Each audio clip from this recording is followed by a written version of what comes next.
자, 72페이지 보세요. 이제 5장 뭐죠? 수익과 비용이에요. 수익과 비용. 우리가 지금 재무상태표의 자산부터 시작해서 유동자산 중에 당좌자산, 재고자산, 유동 투자자산, 유형자산, 무형자산, 유동부채, 비유동부채, 자본 다 훑어왔어요. 그쵸? 이제 수익과 비용만 남았죠? 수익과 비용. 수익과 비용 손익계산서 계정이죠. 손익계산서의 어, 요소인데 우리 오랜만에 손익계산서 한번 쭉 훑어볼까요? 손익계산서의 그 구조는요, 여러분 머릿속에 딱 들어가 있어야 돼요. 툭 치면 나와야 됩니다. 지금 이 순간 이후에는 이제 치면 나와야 돼요. 어제까지는 연습 뭐 천천히 제가 익숙해지라고 말씀드렸지만 지금 이 순간부터는 아예 머릿속에 딱 들어가 있어야 돼요. 해볼까요? 자, 맨 위에 자 손익계산서 손익계산서고요. 손익계산서는 차변과 대변, 물론 비용이 차변이고 수익이 대변이고 자기 자리가 있지만 그렇게 표시는 안 한다 그랬죠. 그렇게 안 하고 보고식으로 한다 그랬어요. 이렇게 위에서부터 단계별로 손익을 보여준다 그래서 단계별로. 그래서 우리 회사에서 제일 중요한 손익계산서 일단 요거부터 해줘. 뭐요? 기간이죠, 기간. 2000X 1년 1월 1일부터 12월 30일 기간 개념이라고 그랬죠. 그렇죠? 기간 개념. 맨 위에 뭐가 온다? 매출액이 와야 돼요. 매출액. 그쵸? 매출액. 매출액인데요. 이 매출액은 상기업은 상품 매출이 되는 거고요. 제품 매출은 제조기업은 제품 매출이 오고 서비스 기업은 서비스 매출이 이렇게 올 수 있는 거예요. 그러면 제품도 팔고 상품도 팔면 상품 매출, 제품 매출 다 더하는 게 오는 거겠죠. 매출액. 매출액에서 뭘 빼줘야 돼요? 그렇죠. 매출 원가를 뺀다 그랬죠. 매출 원가는 매출액에 직접 대응되는 비용이라고 그랬어요. 매출액에 직접 대응되는 비용. 가장 심플하게 생각하면 100원짜리 물건 하나 사와서 150원에 팔면 150원에 판 게 매출액이 되는 거고요. 100원짜리 물건 사온 거는 매출 원가가 되는 거예요. 그렇죠? 매출 원가를 빼면 자, 빼서 나오는 거를 우리가 부르는 이름이 있다 그랬죠? 빼서 나오는 거. 매출 총이익이라 그러는 거예요. 매출 총 물론 여기서부터 초장부터 손실 나면 매출 총 손실이 나오는 거예요. 근데 그냥 다 이익을 가정할게요. 이게 파란색으로 적은 거는 우리가 구성 요소는 아니죠. 그냥 빼서 나온 거예요. 단순히 빼서 나온 거예요. 그러면 얼마 금액이 나오겠죠? 금액이 나오겠죠? 매출 총이익. 여기서 뭘 빼줍니까? 판매비와 관리비라는 걸 빼줘요. 판매비와 관리비. 판매비와 관리비. 우리가 줄여서 뭐 판관비 하는 거죠. 판매비와 관리비가 있으면 빼줘요. 이거 그냥 숫자를 넣어볼까요? 숫자 넣어서 한번 해볼까요? 숫자 넣어서 좀 더 숫자 넣는 게 직관적으로 알아 쉬우니까. 자, 아까 한 거 해볼까요? 매출액이 150이라 가정하고 매출원가가 예를 들어서 100원, 100원짜리 물건 사와서 150원에 팔면 얼마 남아요? 매출 총이익이 50 남죠? 근데 이거 장사 원데이 투데이 하는 거 아니잖아요. 그렇죠? 뭐 해야 돼요? 임차도 해야 되고 급여도 줘야 되고 판매와 관리비가 들어가죠. 이게 이제 판매비와 관리비 나오겠죠. 이게 예를 들어서 판매비와 관리비가 30이 나왔다고 쳐봅시다. 그러면 이제 매출 총이익에서 판매비와 관리비를 뺀 걸 우리가 뭐라 그래요? 영업이익이라고 부른다 그랬죠. 영업이익이 얼마 나와요? 20이 나오네, 그쵸? 영업이익이 20이 나와요. 자, 그 다음에 영업이익 밑단에는 뭐가 나와요? 영업과 관련 없는 애들이 나와야겠죠? 영업 외 수익 있으면 더해주고, 그쵸? 해주는 거죠. 영업 외 수익이 있으면 더해줍니다. 10이 있다고 쳐볼까요? 그 다음에 영업 외 비용이 있으면 얘는 빼줘야 돼요. 얼마일까요? 5가 있다고 할까요? 5. 그래서 뭐가 나와야 되는 거예요. 당기순이익이 나오면 좋겠지만 아직 못 빼기 전이에요. 세금 빼기 전이죠. 그래서 세전이익 해서 법인세 비용 차감전 순이익이라는 말을 써요. 법인세 비용 차감전 빼기 전 순이익이 얼마예요? 25인가? 25가 나오겠죠. 그 다음 뭐 빼줘요? 법인세 비용을 빼주죠. 법인세 비용이라고 하기도 하고요. 법인세 등이라고 하기도 하고, 이건 사람에 따라 부르는 말이 좀 개정 과목이 좀 다른데 둘 다 똑같은 거예요. 법인세 비용, 법인세 등 다 같은 거예요. 10이라고 쳐봅시다. 법인세 비용이 10이에요. 그럼 이제 드디어 뭐가 나오는 거예요?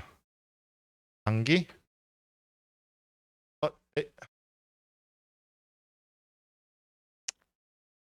이거 파란색으로 적고 싶었는데요.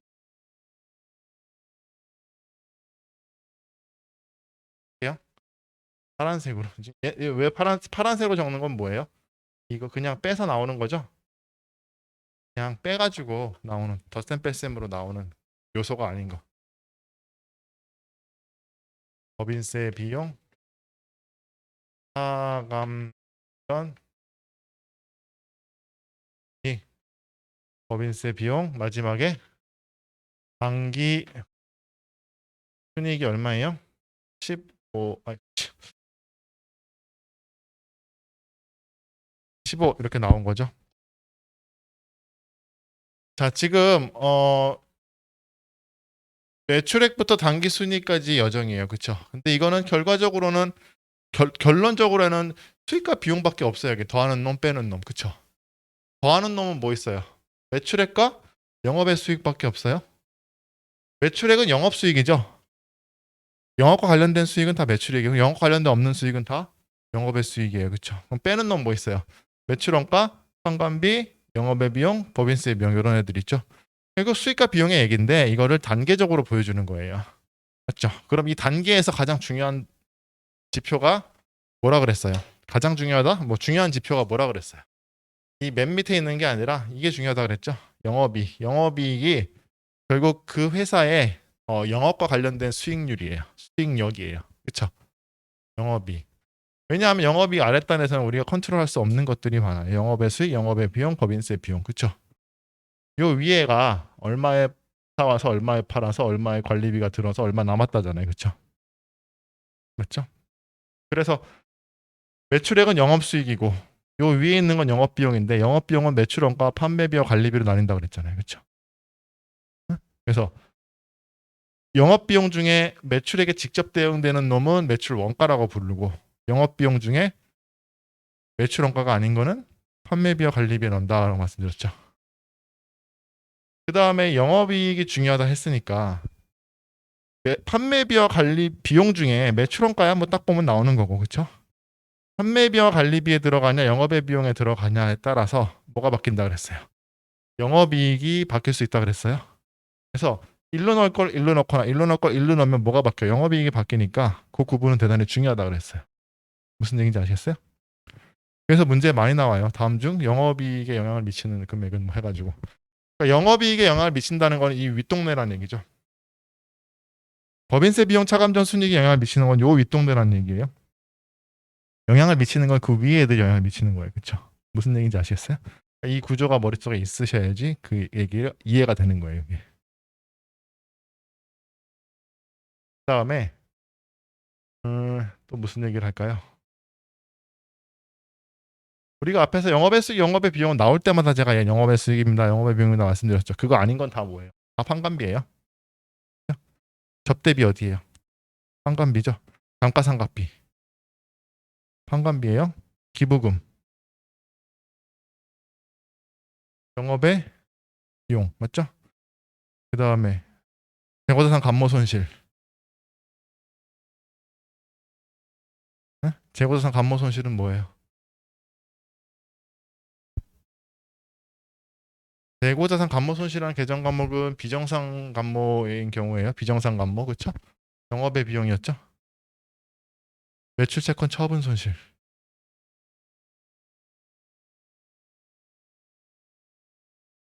영업의 비용이에요. 영업 매출 채권 처분 손실. 갑자기 훅훅 들어오니까 지금 막 정신없죠? 또 뭐 있을까요? 임차료. 임차료는 상관비예요. 지금 이런 것들, 이런 거 이자 비용, 영업의 비용이죠. 외화 환산이익, 영업의 비용. 지금 그래서 지금 이런 계정, 손익 비용 계정에 나오면 이게 어딘지 구분하셔야 돼요. 근데 이제 여러분 다 하면 힘드니까 영업의 수익, 영업의 수익은 별로 안 나요. 영업의 수익 비용, 여기 나오는 애들끼리만 잘 기억해 두면 나머지는 다 상관비니까. 있어요? 연습을 해볼게요. 그 다음에 이것도 이제 알아둬야지 문제를 푸는데요. 잘 보세요. 매출의 이게 좀 150이 돼버려서 좀 애매하구나. 자, 매출 총이익률이라는 말 표현했어요. 매출 총이익률, 매출 총이익률, 영업이익률, 당기순이익률 이런 걸 안 쓰고요. 영업이익률 이런 걸 써요. 매출 원가율 이런 말을 쓴다고. 율. 손익계산서에서. 손익계산서에 율을 쓰면요. 그거는 다 매출액 대비예요. 다 매출액으로 나눴을 때 얼마라는 거예요. 얼마냐는 거예요. 여기서 매출 총이익률 하면 얼마일까요? 매출 총이익률 하면 얼마예요? 이 율. 얼마를 나타내는 거예요? 매출액 대비 매출 총이익이 얼마냐라는 거예요. 매출액 대비. 네? 매출 총이익률은요. 매출 총이익을 뭘로 나눈다? 매출액이에요. 항상 매출액. 여기서 율 나오면 다 매출액으로 나누는 거예요. 이거라고 요 비율이라고요. 비율. 얼마예요? 매출 총액이 얼마예요? 50이죠? 매출액이 얼마인데? 150이잖아. 곱하기 100.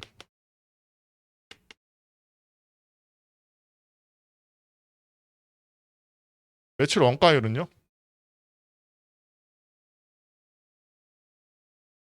매출 원가율은 뭐 어떻게 하는 거예요? 매출 원가를 뭘로 나눈다? 뭘로 나눈다? 매출액으로 나누는 거예요. 다 매출액이라니까. 매출 원가는 얼마예요? 100이죠? 100을 매출액으로 나누면 50이죠? 아니 매출 무슨 율, 무슨 뭐 율 그러면 다 뭐다? 다 매출액으로 나눈 거라니까. 매출액으로 나눈다니까. 영업이익률은 그럼 어떻게 식이 어떻게 돼요? 영업이익을 뭘로 나눈다? 150으로 나누는 거야. 총 매출액으로.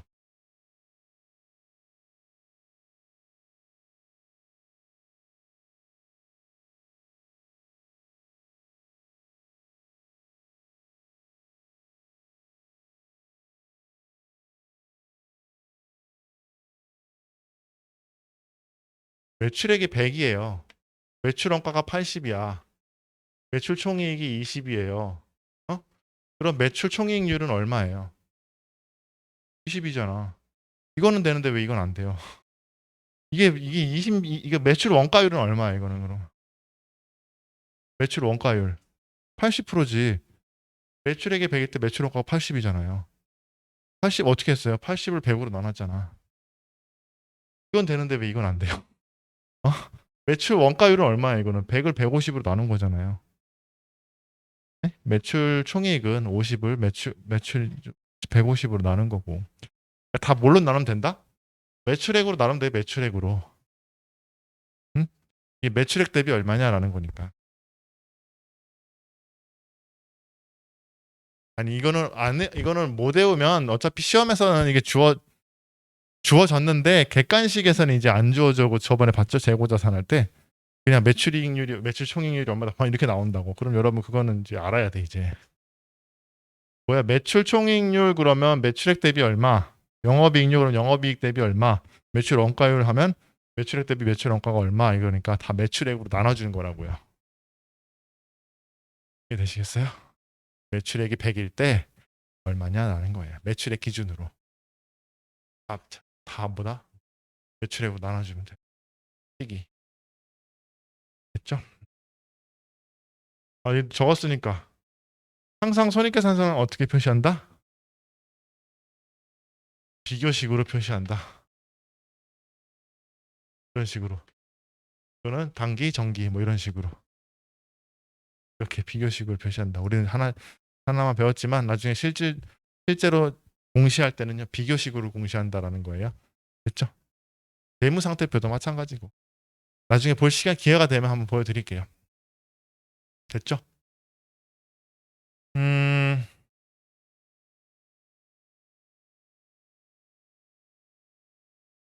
정도 할까요? 여기 법인세 비용이 아까 뭐랑 같다? 법인세 등과 같다 그랬어요? 법인세 등이라는 표현을 쓰기도 한다 그랬어요? 같은 거예요? 그리고 좀 특징이 있다면 그것도 좀 알아두세요. 법인세 비용은 하나의 큰 덩어리죠. 큰 폴더죠. 판매비와 관리비와 매출원가처럼 큰 폴더잖아요. 그럼 폴더인데 얘는 큰 그거 구분이면서도 계정 과목이기도 해요. 이 하나밖에 없으니까. 어? 이 계정 과목이기도 한다. 우리 자본금도 그랬잖아. 자본금 할 때 자본금도 큰 그 구성이면서도 계정 과목명이랑 똑같았잖아요. 하나밖에 없으니까. 얘도 마찬가지예요. 법인세 비용이면서 하나밖에 없어요. 계정 과목은 법인세 여기 들어가는 계정 과목 법인세 비용 또는 법인세 등 됐죠?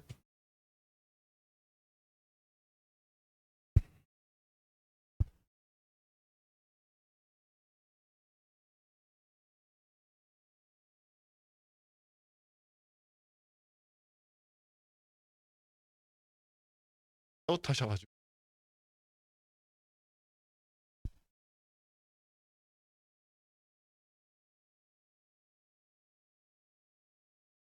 에이, 자 봅시다 이제 하나씩 볼게요. 자 그래서 72페이지 수익과 비용 볼게요.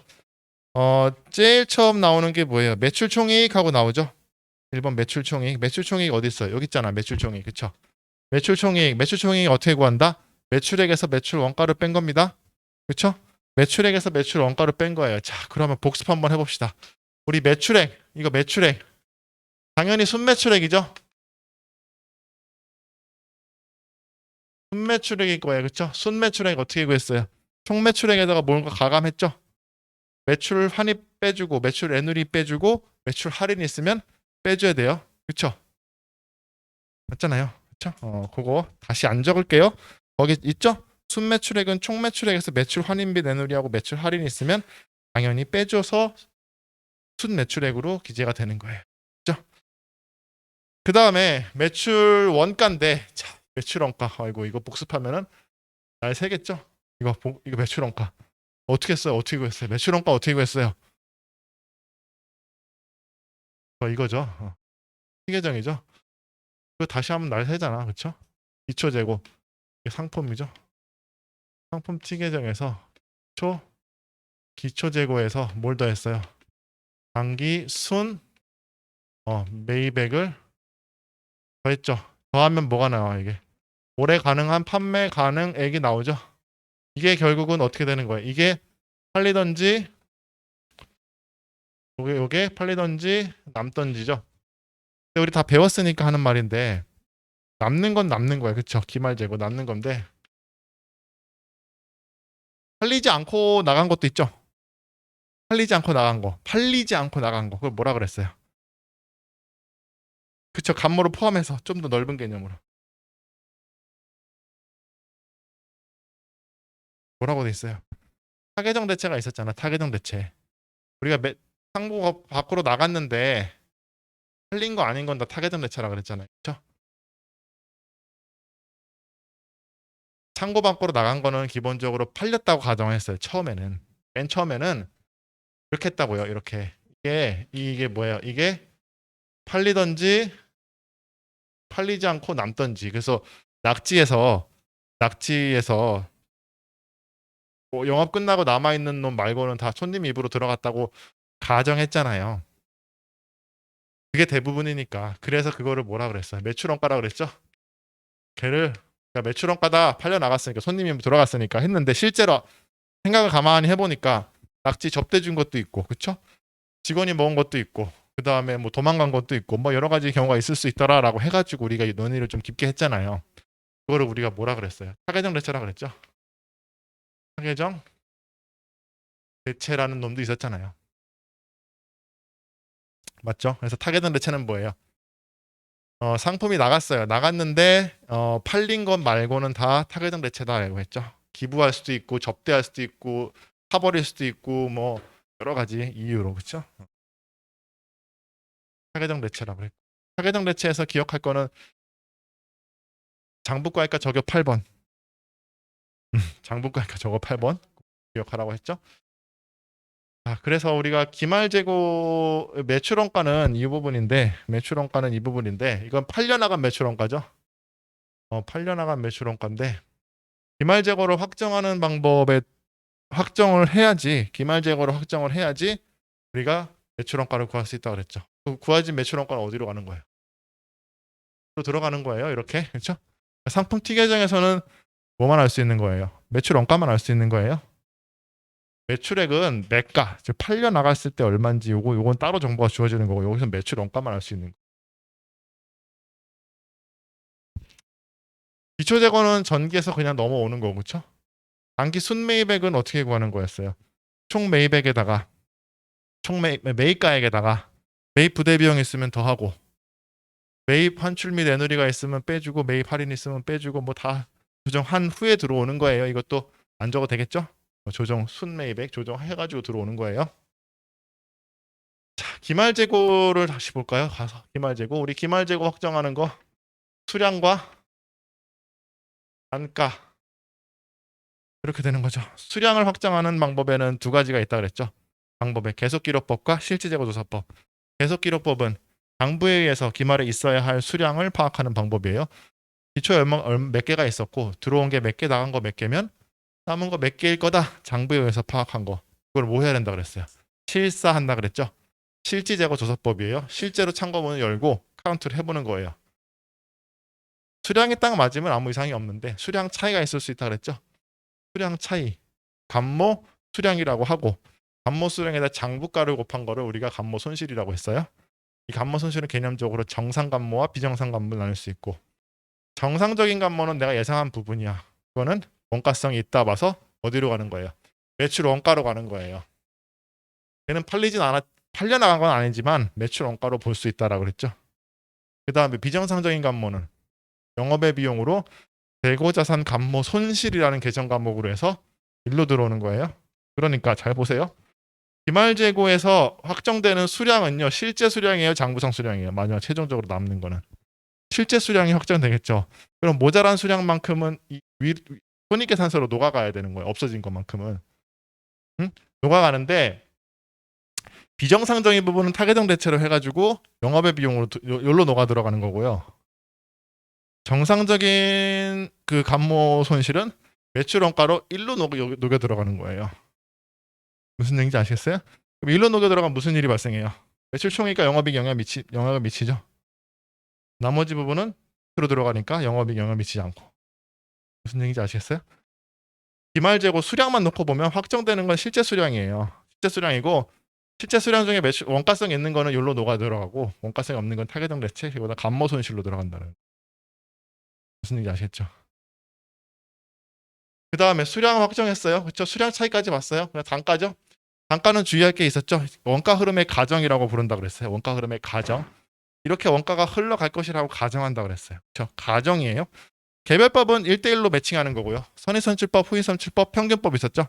선의선출법은 어떻게 가정하는 거예요? 먼저 들어온 재고가 먼저 나간다고 가정하는 거예요. 실제 물량 흐름이 그렇다고는 얘기하는 게 아니에요. 후의선출법은요, 나중에 들어온 물건이 먼저 나간다고 가정하는 거였어요. 평균법은요, 평균 단가로 적용해서 나간다고 가정하는 거예요. 단가 적용에 있어서. 그렇죠? 어느 것도 회사가 한 번 정하면 일관적으로 유지만 하면 다 인정된다 그랬어요. 그렇죠? 선의선출법의 특징은 뭐예요? 기말의 재고가 물가가 상승한다 가정했을 때 물가 상승 관계없구나. 선의선출법 특징은 뭐예요? 기말 재고는 어느 게 남아요? 최근 게 남아요? 옛날 게 남아요? 최근 게 남죠? 그러니까 기말 재고는 최근 시가 정보를 잘 반영하고, 후익선출법은 최근 게 남아요? 옛날 게 남아요? 옛날 게 남게 돼 있죠. 그러니까 기말 재고는 최근 시가 정보를 잘 반영하지 못해요. 반면에 수익비용 대응 면에서는요, 선의선출법은 옛날 재고가 먼저 팔렸다고 가정되죠. 그러니까 수익비용 대응은 조금 괴리가 있을 거고, 후익선출법은 최근에 들어온 놈이 먼저 팔렸다 가정하니까 수익비용 대응 면에서 팔려나간 게 최근에 놈이 팔려나간 거니까 수익비용 대응 면에서는 조금 더 유리하다라고 말씀드렸어요. 물가가 상승할 때는요, 선입선출법의 재고가 기말 재고가 항상 최근 게 남기 때문에 물가가 상승할 때는 선입선출법이 후입선출법보다 기말 재고 자산은 크게 계상돼요. 반면에 역외관계에 있는 매출원가는 물가가 상승할 때 선입선출법이 항상 작게 나와요. 그러다 보니까 이익은 선입선출법이 과대 계상돼요. 후입선출법보다. 이것도 할 수 있어야 돼요. 이 관계를 선이총후 관계라고 그랬죠. 선이총후. 선입선출법과 후입선출법의 관계만 파악이 되면 물가가 오를 때 내릴 때 보시고 기말재고자산의 크기, 매출원가의 크기, 당기순이익의 크기도 바로 찾아낼 수 있어요. 이 순서는 안 변한다 그랬어요. 선이총은. 자, 그래서 단가를 확정했어요. 그렇죠? 단가를 확정했다. 기말재고 확정이 되는 거고요. 기말재고 확정이 됐다. 그러면 단가도 마지막으로 단가 차이가 있는지 봐야겠죠. 우리 저가법 판단했잖아요. 저가법. 그렇죠? 저가법. 단가 차이는 뭘로 한다? 저가법. 저가법이 되게 이상한 놈이라 그랬죠. 시가보다 원래 모름지기 평가라는 거는요. 장부가가 있고 시가가 높아 있으면 올려주고 장부가가 있고 시가가 낮으면 평가가액이 낮으면 낮춰주고 올려주고 낮춰주고 해주는 과정인데 저가법은 한쪽만 한다 그랬어요. 그렇죠? 장부가보다 시가가 떨어져 있을 때만 뭐 한다? 저가법을 적용한다라고 말씀드렸어요.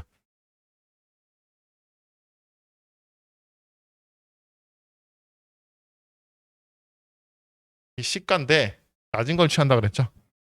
이 시가인데 이 시가가 뭐라 그랬어요? 순실현 가능 가치라고 했고 이 순실현 가능 가치의 개념은 하나 팔았을 때 실제로 내가 주게 되는 거라고 그랬어요. 추정 판매가액에서 추정 판매 비용을 뺀 내가 하나 팔았을 때 실제로 내가 손해 지게 되는 금액과 장부가랑 비교했을 때 장부가보다 시가가 낮게 형성되어 있으면 얘는 손실을 인식해주고 그렇죠? 인식해주고 높게 형성되어 있으면 얘는 평가이익을 지금 인식하는 게 아니라 팔릴 때 인식하는 거다 그랬죠. 회계 처리도 조금 버릴까? 회계 처리 맞죠? 상품을 까면서 그렇죠? 평가 손실이 있을 때 예를 들어 장부가가 100인데 시가가 80이야. 그러면은 장부가를 80으로 낮춰줘야 되잖아요. 그러면은 분기할 때 대변에 상품 20, 그 다음에 여기 매출, 원가 20 이렇게 하면 되는데 이건 중요한 정보다 보니까 상품 이렇게 바로 까지 않고 재고자산 평가 충당금이라는 계정, 자산 마이너스 계정과 재고자산 평가 손실이라는 매출원가 계정을 써서 보여준다고 그랬어요. 근데 본질은 뭐예요? 상품 까면서 매출원가에 계산하는 거예요. 단가 차이는 이 저가법에 적용된 거는 정상 비정상 없다 그랬어요. 다 뭐다? 매출원가로 보는 거예요. 그렇죠? 저가법 적용된 그 장부에서 시가가 회복됐을 때 이게 처음에 100이었는데 이게 70으로 떨어졌어요. 30의 손실을 인식했죠. 근데 이게 120으로 나중에 올랐어. 그러면 50 다 올려주는 게 아니라 100까지 최초에 인식한 30만 환입 잡고 나머지는 그냥 그대로 두는 거예요. 항상 최초의 장부가를 초과할 수는 없어요. 위로 평가 이익을 인식할 수는 없다고요. 그리고 객관식 문제에서 했었죠. 우리가 평가할 때 조별 평가도 가능하다고 그랬어요. 비슷한 놈들끼리 묶어서 할 수 있다고 그랬어요. A와 B와 C 제품이 있으면 B와 C는 비슷한 놈들이야. 그럼 얘 묶어가지고 여기서 이익 나고 손실 나면 이거 퉁쳐가지고 판단할 수 있다고 그랬어요. 해봤죠? 다 됐어요. 이게 다예요. 그렇죠? 그리고 아까 타겟형 대체 말씀드렸죠. 상품이 나가면서 차변의 매출효과가 아닌 건 타겟형 대체라고 그랬어요. 기부했던 접대했던 재손실이던 재고산 감모 손실이던 다 장부가랑 기억하시라고 그랬죠. 그 다음에 마지막으로 기말 재고를 결정함에 있어서 우리 창고에는 없지만 기말 재고에 넣거나 빼줘야 되는 거 우리 창고에 있지만 우리가 빼줘야 되는 거 뭐 이런 것도 있었죠. 미착품 그쵸? 미착품 판매자 입장 구매자 입장 잘 생각해가지고 여러분이 바닥에 떠 있는 게 소유권이 이전돼서 넘어왔는지 안 넘어왔는지 그 판단하면 된다 그랬어요. 이렇게 하라 그랬어요. 이렇게 해가지고 그쵸? 이게 판매자고 구매자면 이것만 잘 판단하면 이게 이게 선적지고 도착지잖아요. 그럼 여기 있는 거 이거 누구 거냐라는 거죠. 할 수 있겠죠? 그 다음에 적성품. 적성품은 뭐예요? 위탁자. 수탁자가 보관하고 있는 위탁자의 적성품은 누구의 거다? 수탁자, 위탁자. 위탁자 거예요. 수탁자 게 아니라 아직 안 팔린 거예요. 그렇죠? 출판사가 서점에 팔아주세요라고 맡겨놓은 거 아직 안 팔렸으면 아직 출판사 재고라고요. 팔렸을 때 출판사에서 매출하는 거예요. 출판사 재고 창고에는 없잖아. 다 있잖아요. 저기 서점에. 그렇지만 내 거 아직 포함시켜야 된다는 거예요. 이해되시겠어요? 출판사가 책을 내가 못 팔아. 그래서 서점에 갖다 놓고 팔고 싶어. 근데 서점에서 아직 안 팔렸어. 그럼 출판사 입장에서는 우리 창고엔 없지만 서점엔 아직 있잖아요. 그건 아직 내 재고죠. 아직 안 팔렸으니까. 우리 재고에 포함시켜야 된다는 얘기예요. 희송품. 판매 의사를 표시할 때 매출이 되는 거예요. 아직 판매 의사를 표시하지 않았을 때는 아직 팔린 게 아니에요. 팔린 게 아니다. 그래서 뭐다? 우리 재고에 포함시켜야 되는 겁니다. 매입 의사를 표시하기 전까지는 우리 재고다. 담보 제공한 거. 담보 제공한 거는 내 거예요. 넘어간 거예요. 아직 내 거예요. 담보 제공 자체로는 넘긴 게 아니에요. 나중에 내가 빚을 못 갚았을 때 그때 이제 넘어가는 거지. 담보 제공 자체로 내 소유권이 넘어간 게 아닙니다. 아시겠죠? 양도담보라는 것도 있어요. 나중에 보시면 양도담보. 그건 아예 소유권을 넘겨. 형식적으로는 넘긴다고요. 넘겨도 실질적으로는 넘긴 게 아니에요. 맞죠? 형식적으로 담보 양도를 해. 그리고 나중에 채무를 갚으면 다시 돌아오는 조건이거든요. 그걸 양도담보라 그래요. 그것도 담보 제공이죠. 실질은. 그것도 넘긴 게 아니에요. 형식적으로는 이름을 넘겼지만 넘긴 게 아니다라는 거예요. 그렇게 보는 게 타당하겠죠.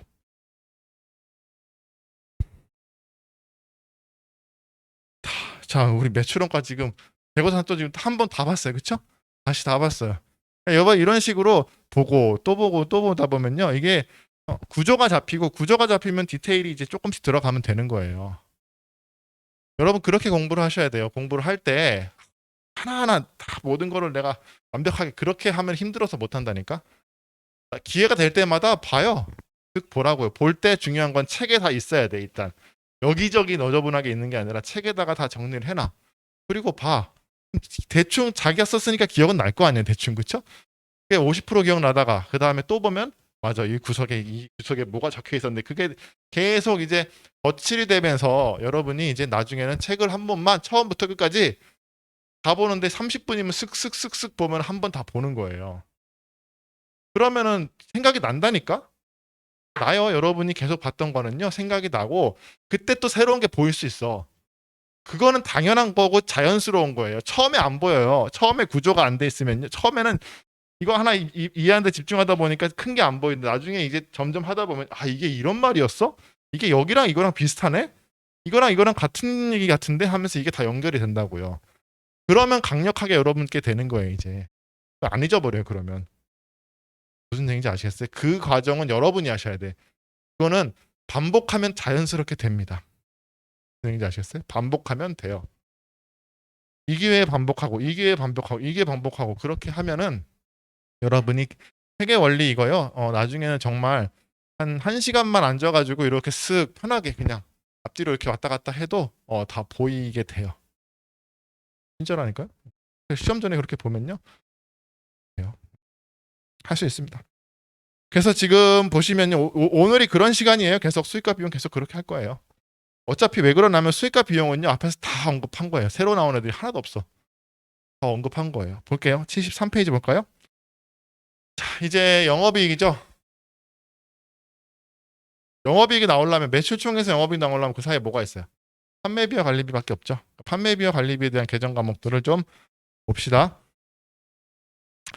판매비와 관리비는 상품과 영역의 판매 활동 또는 기업의 관리와 유지에서 발생하는 비용으로 매출원가에 속하지 않은 모든 영업비용을 포함한다. 맞죠? 하나씩 보겠습니다.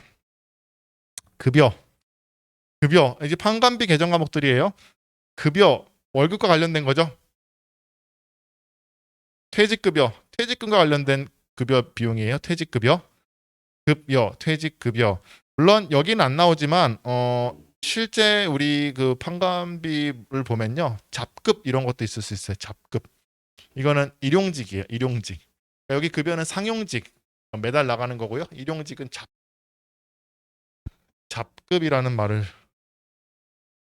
그 개정 과목을 써요. 잡급. 그렇네 이름이 그쵸? 일용직 그쵸? 알바. 그 다음에 또 뭐가 나올 수 있냐면요. 상여금 이런 것도 나올 수 있어. 상여금 이거 뭘까요? 보너스죠. 보너스. 보너스 줄 때는 상여금 하고 나올 수도 있어요. 그러니까 비용 개정 과목들, 급여와 관련된 개정 과목들 이런 게 나올 수 있어요. 근데 너무 이제 우리 시험 목적으로 이건 안 나와요. 지금은 KT 때 나오나? 이건 안 나와요. 지금은 그냥 급여, 월급, 그 다음에 퇴직금은 퇴직급여 두 개만 알면 됩니다. 됐죠? 그 다음에 그 밑에 복리후생비 있죠? 복리후생비 개정 과목 언제 쓰는 거예요? 복리후생비는 직원을 위해서 그쵸? 뭔가 급여 이외 그 월급 이외에 직원을 위해 돈을 쓰면 복리후생비입니다. 대표적인 게 회식비. 예? 요즘엔 거의 없죠. 요즘엔 뭐 찾아보기 힘든 회식, 사라진 문화 하나 요즘에도 회식 그쵸? 회식비. 그 다음에 야근식 때 뭐 이런 거 있죠? 야근할 때 뭐 이렇게 야근식 때 뭐 이렇게 족발 시켜 먹는 거. 그 다음에 다과, 직원 휴게실 다과, 뭐 티, 과자, 뭐 이런 거 음료수. 그 다음에 뭐 임직원, 요것도 있어요. 임직원의 경조사비. 예를 들어서 직원 자녀 결혼한다 그러면 저기 경조금 경조비 주잖아요, 그렇죠? 그 다음에 돌잔치 뭐 이런 거 다 복리후생비입니다. 누구의? 직원의. 그 다음에 또 많이 나오는 게 우리 건강보험료 있죠. 건강보험료. 우리 건강보험료는 4대 보험이고 4대 보험 지급할 때 우리가 어떻게 한다 그랬어요? 회사 그러니까 종업원이 월급 줄 때 종업원 거 예수하고 그렇죠? 그 다음에 똑같은 금액은 회사도 부담한다 그랬죠? 이 종업원의 건강보험료 회사 부담분도 어떻게 처리한다? 복리후생비로 처리할 수 있어요. 건강보험료, 뭐 고용보험료, 국민연금 다 처리할 수 있어요. 처리할 수 있어요. 4대 보험. 그러니까 4대 보험의 회사 부담분 이렇게 생각하시면 4대 보험의 회사 부담분. 성격은 뭐다 다? 직원들 복리를 위해 쓰는 것들. 이런 것도 있을 수 있겠다. 유니폼. 직원들 의복 그 유니폼 있잖아요. 매장 유니폼 그런 것도 다 복리후생비입니다. 됐죠? 그래서 지금 제가 이렇게 예를 들은 것들은 다 이렇게 연결해 두셔야 돼요. 그래서 문제에 직원 유니폼을 뭐 샀다 그러면 개정 과목 튀어나오는 거 복리후생비 생각나셔야 된다. 이게 연결. 이 대표적인 예를 지금 드리는 거예요. 회식했다 복리후생비 이렇게 떠올리셔야 된다고.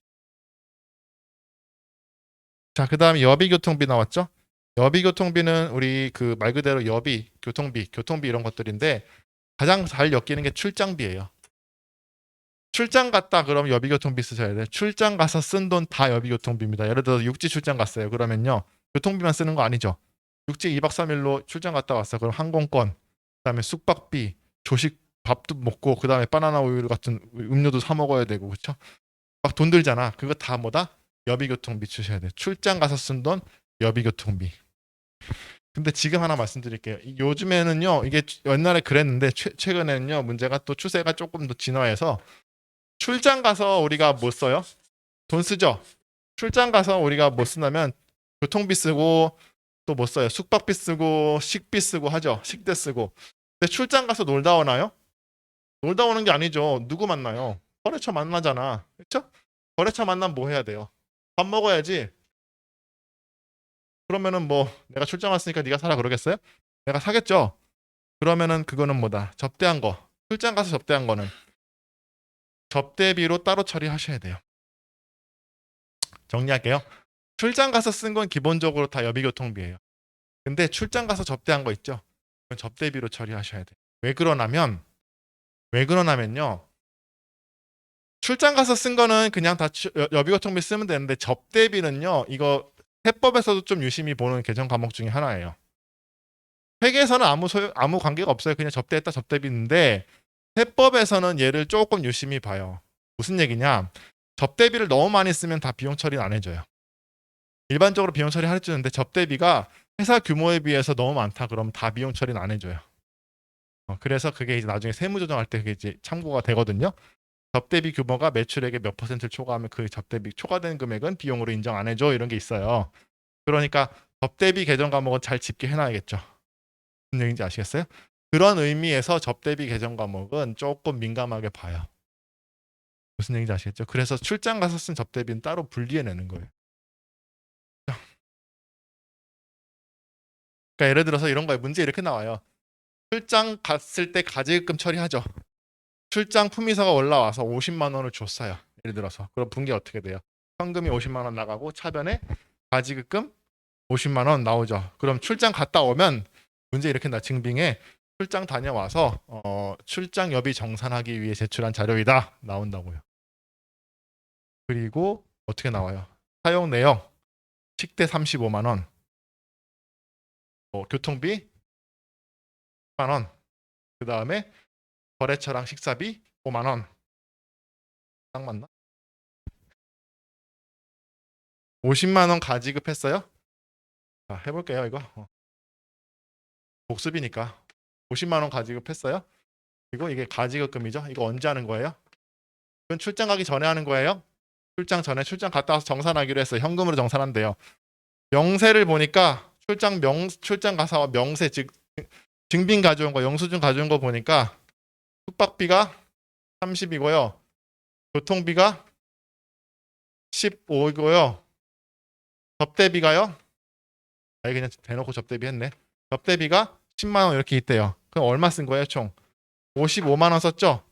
그럼 50만 원 받아갔는데 55만 원 썼다고 온 거잖아요. 그게 현금으로 정산해 주면 어떻게 회계 처리하면 돼요? 일단 가지급금은 50만 원 다 떨어야겠죠? 그리고 여기 여비 교통비를 다 써주면 좋겠지만 여기 중에서 접대비는 따로 떼자는 거예요. 접대비는 따로 떼자는 거예요. 접대비. 여비 교통비는 요거만 45만 원 쓰고 접대비는 10만 원. 그러면 대차가 안 맞잖아요. 자기 돈 5만 원 더 쓴 거는 현금으로 정산해 줬으니까 5만 원 이렇게 지급하는 거예요. 요거 접대비 따로 떼자는 거예요. 이거 무슨 얘기인지 아시겠죠?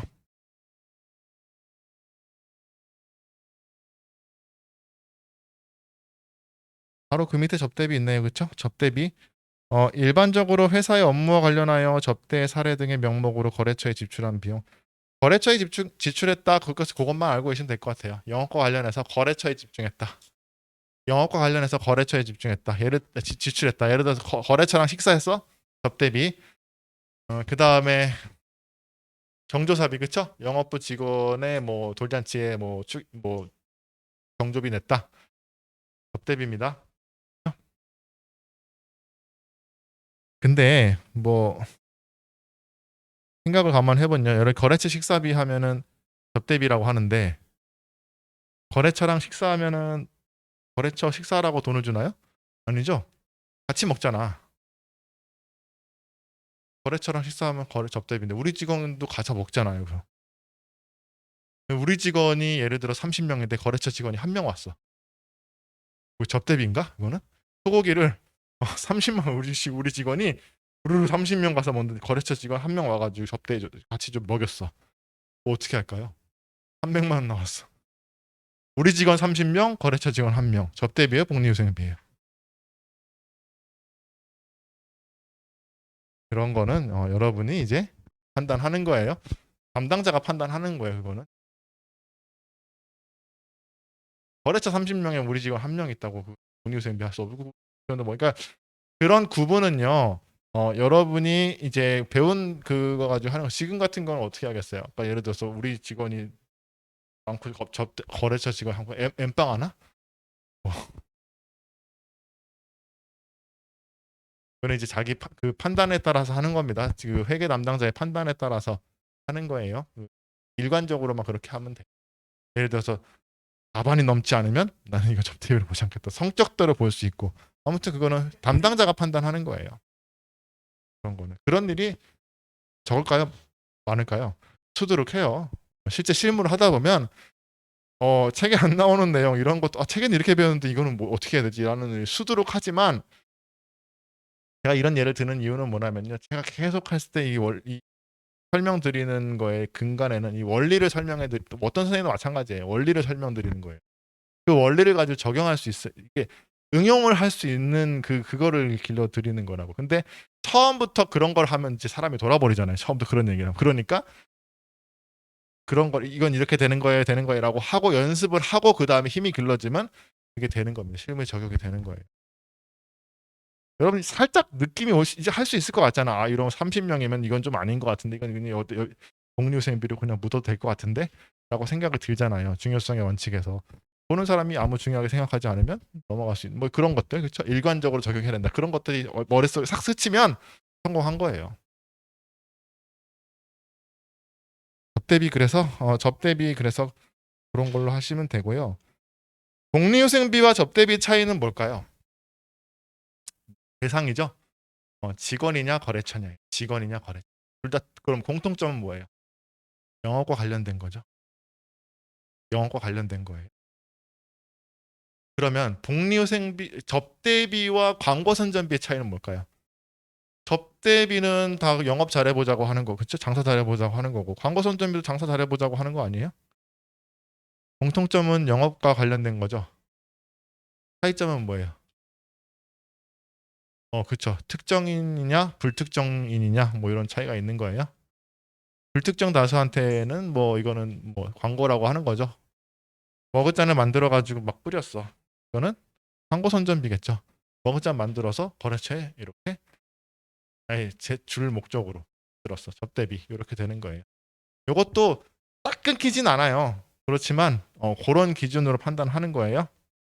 아시겠죠? 물론 시험에는 그렇게 안 나와요. 시험에 그렇게 애매하게 안 나오니 걱정 안 해도 되는데 그런 기준으로 판단하는 거예요. 그럼 기부금과 접대비 차이는 뭐예요? 둘 다 도와주는 거잖아. 접대비 공짜로 주는 거고 기부금도 공짜로 주는 거고 차이가 뭐예요? 접대비는 내가 잘 봐주세요 하고 주는 게 접대비고 그렇죠? 거래처에 주는 거. 기부금은 그냥 영업과 관련 없이 영업과 관련 없이 대가를 바라지 않고 불쌍한 사람 주는 게 기부금이죠. 그러니까 기부금 어디 나오는 거예요? 영업의 비용에 나오는 거. 접대비 어디 나와요? 판관비에 나와야지. 접대비는 판관비입니다. 접대비는 판관비예요. 이거 잘 나오는 거예요. 접대비는 판관비입니다. 영업의 비용 아니에요. 아시겠죠? 그 다음에 통신비 있죠. 통신비. 통신비 뭐 많이 나오는 계정은 아닌데 통신비 뭐 있겠어요? 유무선 전화료. 가장 많이 나오는 게 뭐겠어요? 케이블 TV하고 인터넷 요금 있죠. 인터넷 요금 다 통신비예요. 그 다음에 또 가끔 나오는 게 등기우편료, 등기우편료, 등기우편료, 등기우편료. 퀵비는요. 퀵비. 퀵비는 운반비 또는 상품의 취득가액 둘 중에 하나가 되는 거예요. 퀵비. 요즘 퀵 많잖아요. 그렇죠? 등기우편하고 좀 구별하세요. 등기우편료는 통신비로 일반적으로 합니다. 당연히 유선전화료, 무선전화료 다 직원 회사 명의의 직원 영업용 휴대폰 있으면 다 통신비 들어가겠죠. 수도광열비. 수도광열비는 말 그대로 수도와 광열비, 가스료, 수도료, 가스료, 수도료, 상하수요금, 도시가스대금, 난방용 유류대 이런 거 있죠. 그 다음에 전력비 있죠. 전력비는 전기료 하시면 돼요. 전기료. 전력비. 뭐 책에 따라서는 수도광열비에 전기료도 포함해서 수도, 전기, 가스 하는 데도 있고 따로 뽑아서 전력비 하는 데도 있고 버전이 지금 나눠놨으니까 나눠서 할게요. 수도광열비는 수도가스, 전력비는 전기료. 자, 그 다음에 세금과 공과금 이거 많이 쓰죠? 세금과 공과금. 세금과 공과금 말 그대로 세금이에요. 우리가 차량을 취득했을 때 취득세 어떻게 처리해요? 취득세. 취득세. 차량 가액이 엎어요? 비용 처리해요? 차량 가액이 없는 거예요. 취득세, 등록세는 차량 가액이 엎어요? 유의하세요. 세금과 공과금 아니에요. 그럼 세금과 공과금을 처리하는 거는 보유와 관련된 재산세, 자동차세 이런 거예요. 재산세, 자동차세 매년 나오는 거 유의하세요. 매회 나오는 거예요. 취득세만 취득가액이 없고 자동차세, 재산세, 그다음에 뭐 종부세 또 매년 나오는 거 뭐 있어요? 뭐 이런 거 다 책임과 공과금입니다. 그 다음에 국민연금 회사부담액 4대 보험료 중에 회사부담액도 비용 처리하는데 복리후생비나 세금과 공과금을 처리할 수 있다 그랬죠. 그 개정 과목은 어디에 뭐고 어떤 보험이 뭐고 이런 건 없어요. 그냥 주어집니다. 문제에서 환관비에 복리후생비가 될 수 있고요. 세금과 공과금이 될 수 있고 보험료가 될 수 있어요. 그때 문제 주어지니까. 그 다음에 인지대 구입대금 있죠. 인지대가 뭔지 아세요? 인지세. 이거는 좀 특별한 세금이에요. 그러니까 문서에 부과하는 세금이거든요. 문서에 부과하는 세금이 인지세. 여러분 요즘에는 없다고 그러는데 옛날에 저 면허 딸 때는요. 저는 면허를 되게 많이 떨어졌어요. 면허 시험장에서 운전면허 학원을 다니면서 면허 시험 보는 게 되게 돈이 아깝더라고요. 그래서 면허 시험장에서 떨어지면서 배우자. 한 5번이가 떨어지면서 하면서 처음에는 시작하자마자 떨어지고 정신이 하나도 없더라고요. 딱 진짜 나는 운전은 솔직히 할 수 있었어요. 약간 동네에서 연습해서 할 수 있었는데 호기롭게 시작했죠. 가가지고 뭐 다 하는 거 아니겠어 하는데 진짜 시작하자마자 그냥 광탈했어요. 광탈. 하나도 모르겠는 거야. 막 삐삐거리고 막 정신이 하나도 없는 거야. 내 차도 아니고 막 그런. 6번이나 떨어지고 겨우 붙었는데 떨어질 때마다 다시 이제 그 저기 뭐냐 신청해야 되잖아요. 그때 기분이 진짜 아직도 기억나. 정말 더러워요. 떨어지고 약간 그게 뒤에 인지라는 걸 붙여요. 그러니까 문서에 붙는 그러니까 그래서 저기 가서 인지 떼와서 붙여서 우표 같은 게 있어요. 우표 같이 생겨가지고 몇만 원 이렇게 붙이는 게 있는데 한 번 떨어질 때는 좀 덜 창피했는데 5번 정도 붙어 있으니까 되게 창피하더라고요. 그게 이제 뭐예요? 원서에 부과하는 세금, 인지세 이런 거가 있어요. 요즘에는 되게 없어진 것 같아요. 다 전자로 하는 것 같아요. 아무튼 인지세보다 세금과 공과금. 그 다음에 적십자 회비 뭐 이런 거 있죠. 회비 조합비 이런 것도 나와요. 회비. 그 다음 뭐 건설공제 조합에서 조합비 이런 거 있죠. 적십자 회비 이런 것도 다 세금과 공과금 하시면 됩니다. 됐죠?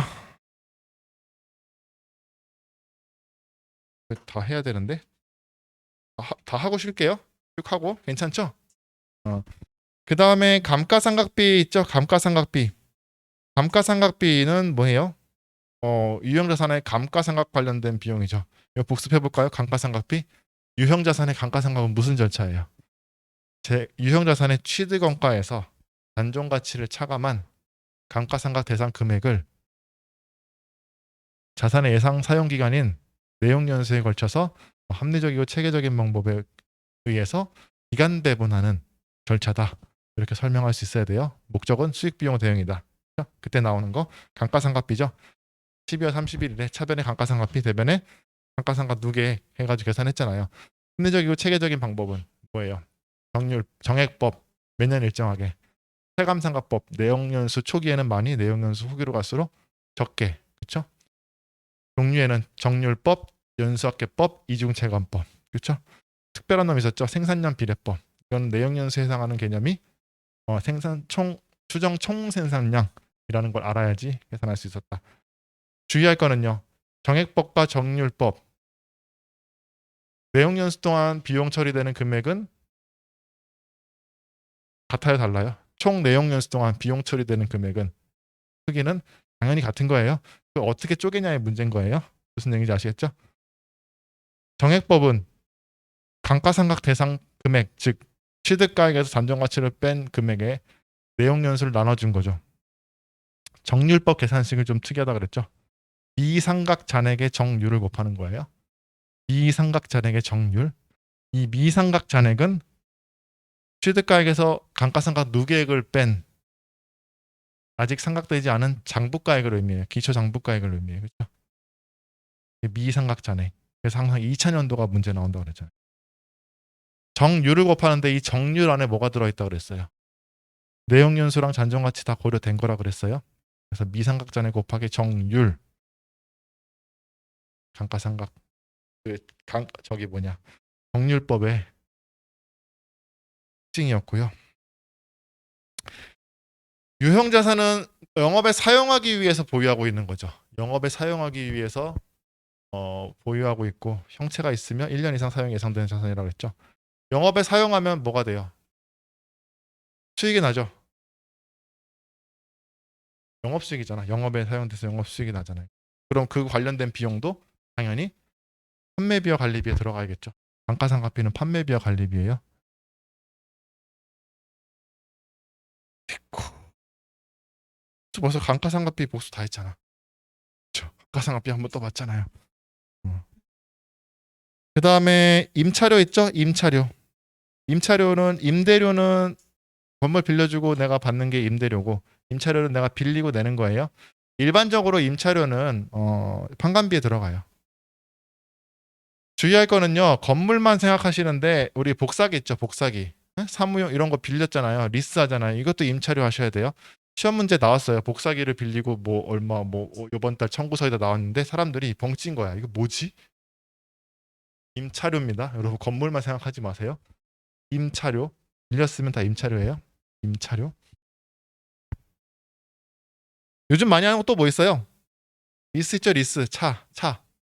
장기 렌트, 뭐, 리스 법인차. 이런 것도 다 임차료 비용 처리하시면 되는 거예요. 됐죠? 오케이, 넘어갔어요?